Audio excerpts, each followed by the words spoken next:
Gloire à Jésus. Voici, je disais donc tantôt, notre nouveau thème est intitulé « Comment savoir si tu as le Saint-Esprit ou pas, ou non ». Nombreux sont ceux qui disent être des chrétiens. Mais être chrétien, c'est être habité par l'Esprit de Jésus-Christ, l'Esprit Saint. Donc si tu n'as pas le Saint-Esprit, tu n'es pas un chrétien. Tu es un fanatiste. Tu es un païen. C'est lorsqu'on a le Saint-Esprit qu'on est chrétien. C'est ce qui atteste que tu es chrétien. Vous pouvez prendre la Bible et lire Romains chapitre 8 au verset 16. Essayez de me lire ce verset. Romains chapitre 8. Au verset 16. Exact. L'Esprit lui-même rend témoignage à notre esprit que nous sommes enfants de Dieu. Amen. Amen. L'Esprit lui-même rend témoignage à notre esprit que nous sommes enfants de Dieu. De quel esprit il s'agit? Il s'agit du Saint-Esprit. Il rend témoignage où? À notre esprit que nous sommes enfants de Dieu. Donc, bien-aimé, si tu n'as pas le Saint-Esprit, ne pense pas que tu es un chrétien. Voici donc pourquoi ce thème nous donne 2 chapitres. L'œuvre du Saint-Esprit dans le monde et sur le chrétien. Le premier chapitre. Le deuxième, les signes qui attestent que tu es chrétien. Ou encore, les signes qui attestent que tu as le Saint-Esprit ou non. Donc, le dernier chapitre va parler intégralement de notre thème. Parlons donc tout d'abord du premier chapitre, l'œuvre du Saint-Esprit dans le monde et sur le chrétien. Avant que tu ne puisses parler de l'œuvre du Saint-Esprit dans le monde et sur le croyant, sur le chrétien, il faut d'abord que tu saches qui est le Saint-Esprit. Alléluia. Qui est le Saint-Esprit? Nous le nommons dans nos conversations chrétiennes. Nous citons son nom tout le temps dans nos conversations chrétiennes. Mais si on te demande qui est le Saint-Esprit, que vas-tu dire? Parce qu'on peut te le demander pour attester que tu es chrétien. Qui est le Saint-Esprit? Qui va répondre? Qui est le Saint-Esprit? Il faut parler fort. Le Saint-Esprit est l'Esprit de Dieu. Qui d'autre a une réponse à cette question? Qui est le Saint-Esprit? Pardon? Et pourtant, tout à l'heure, quand je m'exprimais, je l'ai dit, mais personne n'a fait attention. Le Saint-Esprit est qui? C'est qui? Écoutons donc ce que lui-même nous enseigne sur sa personnalité, sur ce qu'il est. Amen. Qui est le Saint-Esprit? Le Saint-Esprit est l'Esprit du Dieu éternel. Pas n'importe quel Dieu, parce qu'il y a beaucoup de dieux. Vous êtes d'accord avec moi? Il y a beaucoup de dieux. Donc, pour être précis, le Saint-Esprit est l'Esprit du Dieu éternel. Donc, si c'est l'Esprit du Dieu éternel, cela voudrait dire que lui-même, il est Dieu. C'est la réponse que vous pouvez donner à quelqu'un qui vous poserait cette question. Qui est le Saint-Esprit? Tu lui diras, le Saint-Esprit est Dieu, parce que c'est l'Esprit du Dieu éternel. Chaque être a un esprit. Même les êtres spirituels, ils ont un esprit, et c'est pour ça qu'on les appelle les esprits. Et même l'être humain a l'esprit. Et qui peut me répondre? Les esprits, les animaux ont-ils un esprit? Oui. Oui, les animaux ont un esprit. L'esprit d'un être vivant, c'est le souffle de vie. C'est un esprit. Ils ont l'esprit. Tout être a un esprit. Que ce soit les arbres que vous voyez, la nature, elle a un esprit. Les herbes que vous voyez, elle a un esprit. Pour votre information, pour votre instruction, tout être qui n'a pas d'esprit, il meurt. Alléluia. Voici pourquoi vous pouvez voir un arbre est mort, une herbe meurt. Parce que l'esprit, lui, son esprit est quitté. Donc, ce qui lui donnait la vie est quitté. Alors, il fait quoi? Il meurt. Donc, tous les êtres ont l'esprit. La nature a l'esprit. Les humains ont l'esprit. Les hommes ont l'esprit. Et Dieu a un esprit qu'on appelle l'Esprit Saint. Et c'est pourquoi on l'appelle esprit. Amen. Donc, le Saint-Esprit est dans Dieu. Et pour bien situer la personne qui te posera la question, tu lui diras, c'est l'Esprit du Dieu éternel. C'est pour cela qu'il est Dieu. Amen. Il se distingue de celui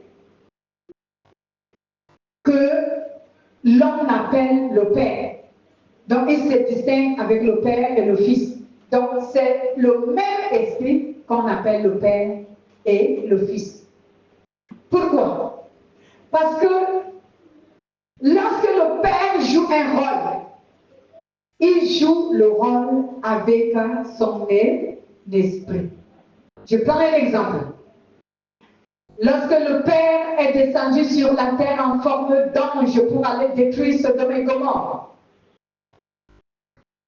il avait pris une apparence humaine, mais son esprit était avec lui. Parce que le Père n'accomplit rien sans l'esprit. Et en plus, sans la parole. Si vous lisez Genèse chapitre 1 à partir du verset 1 à 2, vous allez voir, avant qu'il ne commence la création, qu'est-ce qu'il a fait? Lisez. Genèse chapitre 1 au verset 1 et 2. C'est très facile à trouver, c'est la première page de la Bible. Allez-y.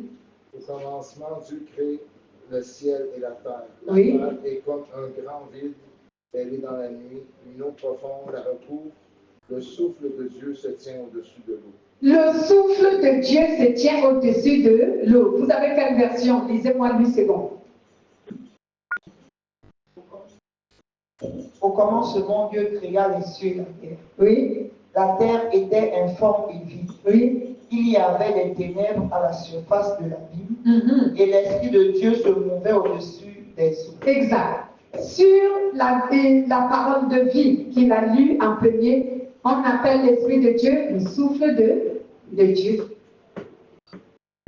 Alléluia. Voici donc pourquoi je vais vous donner les noms du Saint-Esprit. Pour que quand vous entendez ce nom, vous ne soyez pas étonnés. Amen. Donc souvent on appelle l'Esprit Saint ou encore le Saint-Esprit. Souvent on appelle l'Esprit du Christ. Souvent on appelle l'Esprit de vérité. Souvent on appelle l'Esprit du Dieu vivant. Souvent on appelle l'Esprit de vérité. Le défenseur, l'enseignant, le compagnon d'œuvre, le consolateur. Ce sont les noms du Saint-Esprit. Donc, quand vous entendez tous ces noms, sachez qu'on fait allusion au Saint-Esprit. Vous voulez que je répète? L'Esprit Saint, qui veut dire le Saint-Esprit. L'Esprit du Christ, l'Esprit de vérité. L'Esprit du Dieu vivant. C'est toujours lui. L'enseignant, le défenseur des hommes, le consolateur, le compagnon d'œuvre. Tous ces noms sont les noms du Saint-Esprit. Vous pouvez trouver les références qui l'attestent, par exemple, Jean chapitre 14, verset 20, 2, 6 et Jean chapitre 16, 13 nous l'attestent. Il y a beaucoup d'autres références qui l'attestent, mais j'ai juste pris deux références. Dans le livre de Jean, au chapitre 14, la Bible nous dit, au verset 26, qu'on l'appelle l'enseignant et le consolateur. Écoutez bien. Je vous... mais le consolateur, verset 6, excusez-moi, mais le consolateur, le Saint-Esprit, que le Père enverra en mon nom, c'est lui qui vous enseignera toutes choses et vous rappellera tout ce que moi, je vous ai enseigné. Ici, sur ce même verset, il est nommé 3 fois. Le consolateur, le Saint-Esprit et l'enseignant. Sur un même verset, on l'a nommé 3 fois son nom. Mais le consolateur, le Saint-Esprit, que le Père enverra en mon nom, c'est lui qui vous enseignera, un enseignant. Il vous rappellera toutes choses. Rappelez, et même je peux vous dire qu'il vous rappellera toutes choses, cela veut dire qu'il sera votre compagnon d'œuvre. Alléluia.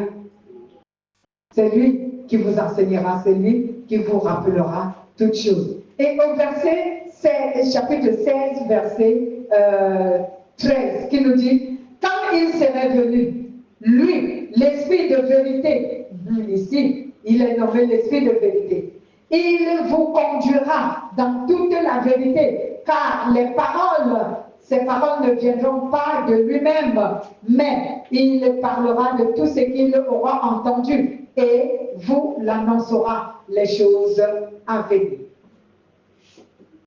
Ici, il est appelé esprit de vérité.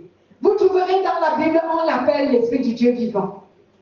Vous trouverez qu'on l'appelle toujours dans la Bible l'esprit du Christ. C'est le même esprit qu'on appelle le Saint-Esprit. Alléluia. Maintenant, bien aimés, parlons donc de son œuvre dans le monde. Et après, on parlera de son œuvre dans l'Église, c'est-à-dire sur le chrétien. Parce que, rappelez-vous, l'Église, c'est l'ensemble de ceux qui composent une assemblée, donc le regroupement des chrétiens.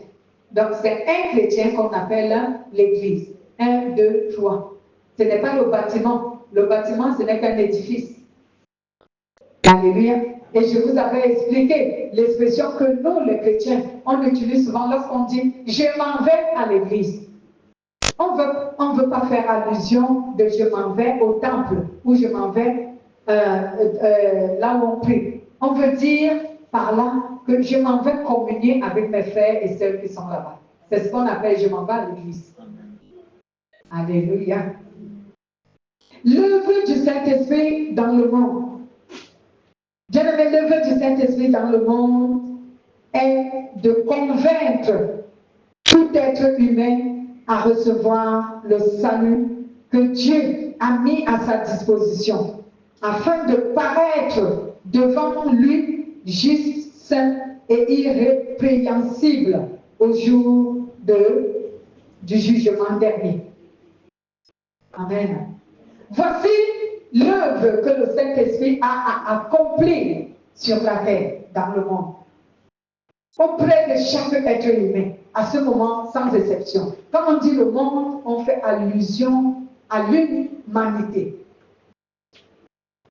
Donc, voici donc l'œuvre du Saint-Esprit dans le monde. C'est pour cela qu'il a été envoyé premièrement. C'est pour convaincre chaque être humain à accepter et à recevoir le salut que Dieu a mis à sa disposition. Parce que le salut est à notre disposition. Amen. Le salut est à notre disposition. Et le Saint-Esprit veut convaincre chaque être humain à accepter ce salut et à le recevoir. C'est pour cela que vous voyez souvent qu'on organise les séminaires, on invite les gens. On organise les conférences, on invite les gens. On organise les campagnes, on invite les gens. Même les non-croyants, parce qu'on veut toucher tout le monde. Le Saint-Esprit veut convaincre tout être humain. Voici donc pourquoi, en tant que chrétien, c'est ton devoir de faire aussi ce travail. Amen. Le Saint-Esprit qui est en toi te demande de faire ce travail. Il ne se lèvera pas en esprit pour faire ce travail. Il t'utilisera, toi, pour faire ce travail. Donc, quand tu vois une personne, parle-lui de Jésus. Amen. Parle de Jésus, vous qui êtes à l'école. Parlez de Jésus à vos collègues. Quitte à ce que la personne elle-même refuse de vous écouter. Amen. Mais ne fermez pas votre bouche et n'ayez pas honte de parler de Jésus. Parce qu'il y a d'autres qui ont honte. Je connais ceux qui ont honte de parler de Jésus. Et on risquait d'exclure du milieu. Et on risquait de se moquer de moi. Et on risquait de me rejeter. Jésus dit dans sa parole que si tu as honte de lui, lui aussi aura honte de toi devant son Père et devant ses saints anges. Donc n'aie pas honte de parler de Jésus. Est-ce que vous m'écoutez? Parlez, quitte à ce que la personne vous dit je ne veux rien entendre. Sa réponse ira contre lui-même que de fermer votre bouche. Dans le Saint-Esprit, dans le monde, il œuvre pour que chaque être humain il puisse toucher son cœur et le convaincre à accepter le salut et à recevoir le salut, afin qu'il soit irrépréhensible devant Dieu au jour du jugement. Parce que si tu acceptes le salut de Jésus et que tu reçois le salut de Jésus, tu deviens chrétien. Et lorsque tu deviens chrétien, le Saint-Esprit va veiller à ce que tu ailles jusqu'à recevoir l'accès dans le royaume de Dieu. Amen. Lisons d'abord Éphésiens chapitre 5, verset 27 et Jean chapitre 16, verset 8 à 13, toujours ce que nous avons lu tout à l'heure. Jean chapitre 16. Jean chapitre 16, verset 8 à 13 et le livre d'Éphésiens chapitre 5, verset 27. Éphésiens. Allez-y, oui. Il a voulu que l'Église se présente devant lui, pleine de gloire, sans tache, sans ride, sans aucun défaut. Il a voulu qu'elle soit sainte et sans reproche. Amen. Il a voulu que l'Église se présente devant lui sans tache, sans reproche. Donc, comme je venais de le dire, dès que tu crois, que tu acceptes le salut que Jésus a envoyé, alors tu deviendras un chrétien, c'est-à-dire un disciple de Jésus. Et dans ton état, ta condition de disciple de Jésus, le Saint-Esprit va te soigner, il va t'enseigner, il va te préparer à accéder au royaume de Jésus-Christ. Amen. Et je lirai Jean 16, si vous n'êtes pas à la page, qui vous dit Jean 16, 8, 13, qui dit ceci, je cite, « Et quand il sera venu, il convaincra le monde de péché, de justice et de jugement. le péché, parce qu'il ne croit pas en moi. De justice, parce que je vais vers le Père et que vous ne me verrez plus. De jugement, parce que le prince de ce monde est déjà jugé. J'ai encore beaucoup de choses à vous dire, mais vous ne pouvez pas les comprendre maintenant.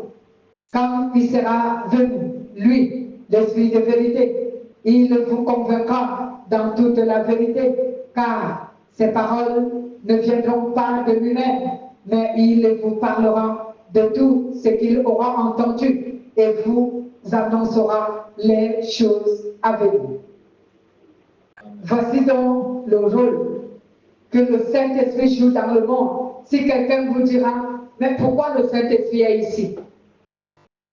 Déjà même, quand il vous dit, lorsqu'il vous dira, mais le Saint-Esprit, on ne le voit pas, vous lui direz, le Saint-Esprit, si tu veux le voir, tu n'as pas regardé ma conduite en tant que chrétien. Parce qu'on voit le Saint-Esprit à travers la conduite du chrétien. Si tu te conduis de manière à être saint, de manière à être juste, honnête, intègre, fidèle, soumis, obéissant, aimant, pacifique, alors on reconnaîtra le Saint-Esprit en toi, parce que ce sont ces vertus qu'il manifeste. Voici donc pourquoi nous parlons de l'œuvre du Saint-Esprit sur le chrétien.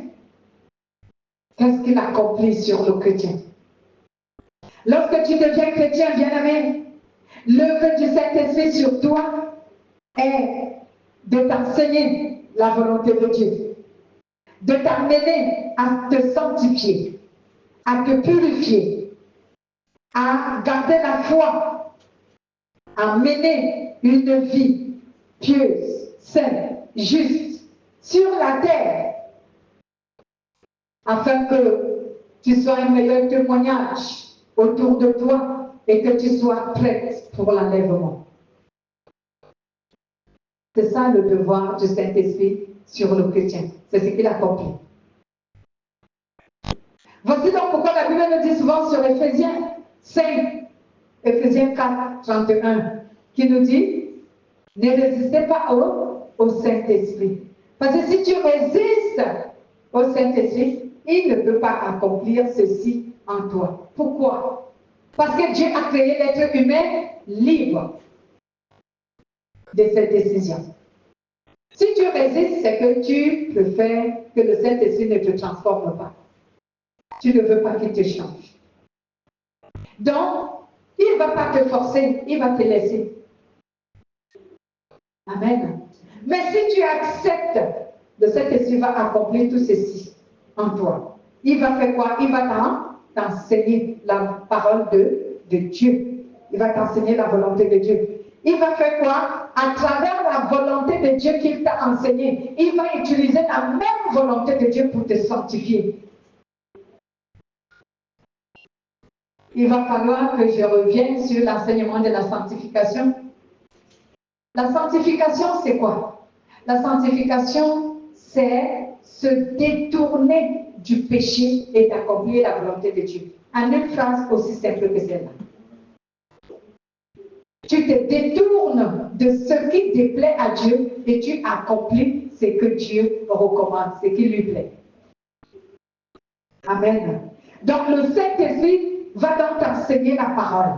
Et la parole qu'il t'enseigne, cette parole va te permettre de savoir ce que Dieu, ce qui déplaît à Dieu et ce qui plaît à Dieu. Et c'est à partir de cet instant que le Saint-Esprit va donc commencer à chuchoter dans ton cœur lorsque tu es face à un dilemme. Cela veut dire un choix. Il va commencer à chuchoter dans ton cœur. Lorsque tu veux faire du mal, il te dira non. C'est pas ce que Dieu veut de toi. Voici ce que Dieu veut de toi. Alléluia. Il m'a même révélé récemment, il y a un démon qui chuchote aussi dans le cœur des gens. C'est pourquoi on a souvent deux voix qui parlent dans nos cœurs. Donc, tu te retrouves dans un dilemme où il faut que tu fasses le choix de ce qu'il faut faire. Je n'ai pas besoin de vous enseigner les choses qui dépassent votre entendement. Je ne vous dirai pas le nom de ce démon. Mais il y a un démon qui chuchote dans le cœur des gens. Voici donc pourquoi, lorsque tu seras face à un dilemme, à un choix à faire, pour que tu puisses triompher, ne prends pas une décision à la halte. Va prier. Ou même si tu n'as pas un endroit pour prier, présentement, commence à demander à Dieu, dans cette situation, qu'est-ce que tu me conseilles de faire? Qu'est-ce que ta parole recommande? Alléluia. La voix du Saint-Esprit va parler plus fort que la voix qui chuchote en toi te dit, fais ce que ton cœur veut. Et le démon qui chuchote dans le cœur des hommes prend souvent la volonté de la chair humaine pour chuchoter dans ton cœur. Je vais essayer de vous donner l'exemple. Amen. Prenons un exemple, quelqu'un t'a fait du mal. Il t'a peut-être provoqué. Voilà. Et maintenant, il y a un cœur, une partie de toi dans le cœur qui te dit, il faut rendre. Rends-lui le mal qu'il t'a fait. Parce que ta volonté, la volonté humaine, elle est corrompue. La volonté humaine, elle veut rendre le mal qu'on a fait. Donc, Satan utilise cette volonté. Il va accentuer cela. Et le démon, comme je vous disais, c'est lui qui fait cela. Et après, le Saint-Esprit, qui sait qu'il t'a enseigné qu'il faut pardonner, cette petite voix qui est difficile à entendre vient te dire, ne rends pas, pardonne-le. Mais cette voix-là, tellement la chair parle plus fort que cette voix. Il te dit, pardonne, c'est rien, ne rends pas. Mais ici, la douleur, le démon qui chuchote là, il intensifie la douleur. La douleur de la provocation, de l'injure, du manque de respect qu'on t'a fait. Il intensifie ça dans ton cœur. Ton cœur saigne de douleur. À voir, à te rappeler de ce qu'on t'a fait. Mais la petite voix du Saint-Esprit, elle est là et te dit, ne fais pas, ne rends pas, ne rends pas, ne rends pas. Amen. Alors pour que la voix du Saint-Esprit soit plus forte, qu'elle résonne plus fortement que la voix de l'ennemi, il faut que tu pries. Pose-lui la question, dans cette condition, que dois-je faire? Amen. Lorsque tu penses à prier et que tu pries, la voix du Saint-Esprit sonnera maintenant plus fort que la voix du malin, c'est démon. Alléluia. Bien-aimé, tu as un devoir, c'est d'être un véritable témoin dans le monde. Parce qu'il faut qu'à travers toi, d'autres aussi connaissent le Seigneur. Beaucoup de gens dorment. Mettez-vous debout, vous tous. Et mettez-vous debout. Ceux qui dorment, vous vous mettez debout. Debout. Debout. Mettez-vous debout. Voilà encore les manœuvres du diable. Les manœuvres de l'ennemi pour vous assouplir. On appelle ça le pouvoir d'assouplissement. C'est pour que tu ne puisses pas gagner la bénédiction qui vient de la parole de Dieu qui est prêchée. Tourne-toi et regarde devant. Marque à toi. Voici donc, bien-aimé, comment l'ennemi agit. On a souvent tendance à négliger ces manœuvres. Ces manœuvres sont douces. Pas tellement violentes. C'est pour essayer de tromper, de caresser, de bercer. Mais il faut se référer à la prière, implorer le Saint-Esprit. Amen. Tu as donc ce devoir, comme je le disais tantôt, en tant qu'enfant de Dieu, à demeurer connecté au Saint-Esprit. Il faut que toi et le Saint-Esprit, vous restez en bon terme, afin que le Saint-Esprit puisse accomplir tout ceci et qu'il te prépare pour le royaume de Dieu. Il faut qu'il t'enseigne, il faut qu'il t'amène à te sanctifier et à te purifier. Il faut qu'il t'amène à avoir une foi qui déplace les montagnes. Cela veut dire quoi? Lorsqu'on dit que la foi déplace les montagnes, cela veut dire que c'est une foi solide qui ne se branle pas même quand il y a les difficultés. Parce que la difficulté, c'est une montagne. Alléluia. Amen. La difficulté, c'est une montagne. La souffrance est une montagne. Le combat spirituel est une montagne. Donc, pour que tu puisses déplacer les montagnes, cela veut dire vaincre les difficultés. Par la foi, le Saint-Esprit va solidifier ta foi. Et comment? En utilisant la parole qui rend la foi solide. Voici donc pourquoi lorsque vous allez dans les églises et on vous donne les paroles élémentaires, les paroles primaires qui ne fortifient pas la foi, lorsque les difficultés viendront, vous ne tiendrez pas. Vous allez abandonner, vous serez ébranlé. Abandonner ne veut pas dire que vous allez quitter l'église. Abandonner ne veut pas dire que vous ne viendrez plus à l'église. Mais abandonner veut dire que vous ne serez plus saint. Vous ne serez plus obéissant. Vous ne serez plus pur. Amen. Vous serez présent dans l'église, mais en étant pécheur dans la présence de Dieu. Lisons Philippiens chapitre 2, verset 15. 1 Thessaloniciens chapitre 3, verset 17, verset 13. Et un autre Thessaloniciens chapitre 5, verset 23 à 24. Donc, Philippiens, notre première référence. Philippiens chapitre 2, verset 15. 1 Thessaloniciens chapitre 3, verset 13, et un autre Thessaloniciens chapitre 5, verset 23 à 24. Je lis la parole de Dieu dans Philippiens 2, verset 15. Afin que vous soyez irréprochables et purs, oui, des enfants de Dieu irrépréhensibles au milieu d'une génération perverse et corrompue, oui, parmi laquelle vous brillez comme des flambeaux dans le monde. Amen. Amen. Vous pouvez me lire la version parole de vie, Philippiens, allez-y. Ainsi, vous serez innocents, on n'aura rien à vous reprocher. Vous serez des enfants de Dieu sans défaut au milieu des gens malhonnêtes et mauvais.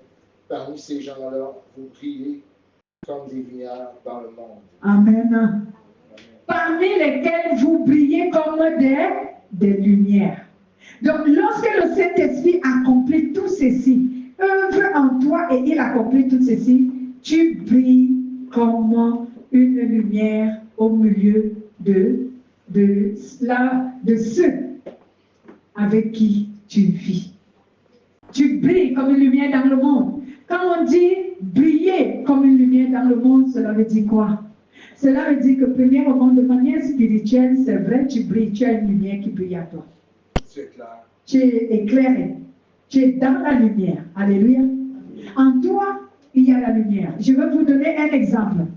Une fois, j'ai fait un rêve pour essayer de vous décrire comment une lumière, cette lumière peut se manifester spirituellement. Mais c'est diversifié, ce n'est pas la seule méthode que Dieu utilise. Amen.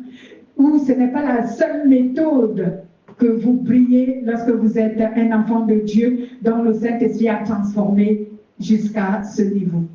Donc, j'ai fait un rêve où Quelqu'un vient, asseyez-vous, mais si vous dormez, mettez-vous debout vous-même. Voilà. Donc, quelqu'un vient, ce sont les démons qu'on appelle les nains, et on les appelle les principautés, ils sont très courts, et dans les rêves, on croit que ce sont les enfants. Donc, pour moi, c'était un enfant. Et je me dis, une prophétesse t'appelle. La prophétesse t'appelle, bon. Je me dirige, je les suis. Ils me conduisent jusqu'à j'arrive, quelque part, je m'assieds. Ils me disent, assieds-toi là, tu attends, elle va te recevoir. Ok, je suis là, j'attends. Un groupe de personnes était mélangé de femmes et des hommes, arrive. Bon, pour moi, ce sont des personnes, parce que l'apparence que je voyais, c'était des personnes. Vient, me regarde, et une dame, une jeune dame, s'approche de moi et elle fixe ses regards sur ma poitrine. Et elle dit, son cœur est propre. Bon, pour moi, c'est étonnant. Comment quelqu'un peut voir mon cœur? Parce que dans le monde des rêves, moi, je crois être dans le monde naturel. Donc, ce n'est pas que je suis en train de rêver. Donc, c'est étonnant pour moi qu'elle dise que mon cœur est propre. Bon, jusque-là, je suis là, j'attends. À un moment donné, ces mêmes enfants viennent me dire, va maintenant, la prophétesse veut te recevoir. Alors, j'arrive, c'était dans une pièce, j'entre dans cette pièce et lorsque j'entre, je vois, elle avait un panier, un petit panier du genre traditionnel africain. Ah, et là-dedans, il y avait des coris. Ah, là, je me suis fâchée. Parce que dans notre culture africaine, kori veut dire sataniste. Kori veut dire tradition. Kori veut dire démoniaque, féticheur et autres, charlatanisme. Je me suis fâchée. J'ai dit, toi, pourquoi tu me fais venir ici? Pourquoi tu m'as appelé? Et pendant que je disais pourquoi tu m'as appelé, je m'approchais d'elle et elle allait en arrière. Elle marchait en reculant. Alors, c'est comme ça que j'ai dit, tu n'avais pas le droit de m'appeler ici. Parce que toi, tu n'es pas une prophétesse. Toi, tu es une charlataniste. Ce que tu as dans ton panier le prouve. Et pendant que je parlais, une lumière est sortie de mon ventre.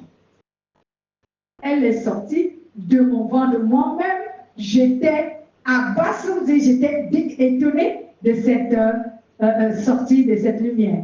Elle était un bleu clair. Un bleu clair. Elle est sortie de mon ventre et quand elle a vu ça, elle est tombée à reculant et elle s'est relevée, elle a fui. Et je suis ressortie de là. En ressortant de là, j'y rentrais en me repentant dans mon cœur. Je disais, Seigneur, pardonne-moi, je n'avais pas à aller voir cette femme. Et d'ailleurs, je ne savais pas que c'était une charlataniste. Je croyais, parce qu'on m'a fait dire que c'est une prophétesse. Amen. Donc, la Bible déclare que nous brillerons comme le soleil, d'autres comme l'éclat de la lune, d'autres comme les étoiles du ciel. Alléluia. Donc, quand tu es dans la volonté de Dieu, c'est comme cela que tu rayonnes spirituellement. Tu peux briller comme du soleil, tu peux briller comme de l'étoile, tu peux briller comme les éclairs de la lune. Oui, spirituellement. Et maintenant, ça dépend de la dimension de ta relation avec Dieu. Tu peux même être un feu dévorant. Impossible de s'approcher de toi et on ne peut pas te toucher. Le feu, ça brûle. Alléluia.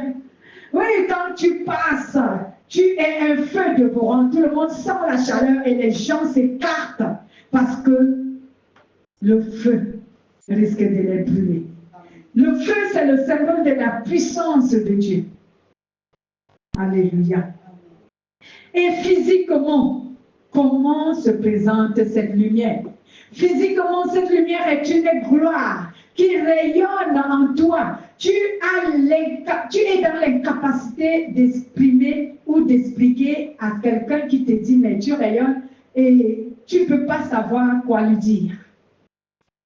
Alléluia. Ça se voit en toi. C'est ce qu'on appelle la gloire de Dieu qui t'a enveloppé. Amen. Lisons aussi nos deux autres références. Colossiens, je disais tantôt, et voilà, Thessaloniciens. Allons-y, vous êtes à la page 3:13. 3:13 qui nous dit ceci, je vais lire. Qu'il affermisse vos cœurs pour qu'il soit sans reproche dans la sainteté devant Dieu notre Père à l'avènement de notre Seigneur Jésus-Christ avec tous les saints. Lisons également 5 au verset 23-24 qui nous dit que le Dieu de paix vous sanctifie lui-même tout entier, que tout votre être, esprit, âme et corps soit conservé sans reproche à l'avènement de notre Seigneur Jésus-Christ. Celui qui vous a appelé est fidèle et c'est lui qui le fera. Alléluia. Voici donc comment tu peux être présenté, comment tu peux devenir lorsque le Saint-Esprit œuvre en toi en tant que chrétien.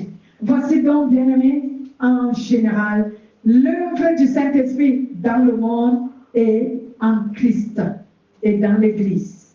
Amen. Donc, l'Église est ce chrétien qui le Saint-Esprit a transformé à l'image de la parole de Dieu. Comme j'ai l'habitude de dire, à la lumière de la parole de Dieu. Le Saint-Esprit te transforme, c'est lui qui t'a appelé, c'est lui qui va te sanctifier. Et dans le monde, il a besoin de convaincre. Le Saint-Esprit n'a pas tellement besoin de convaincre le chrétien. Pourquoi? Parce que depuis le début, avant pour qu'il se convertisse, autant pour moi, le Saint-Esprit l'a convaincu. Amen. Voilà.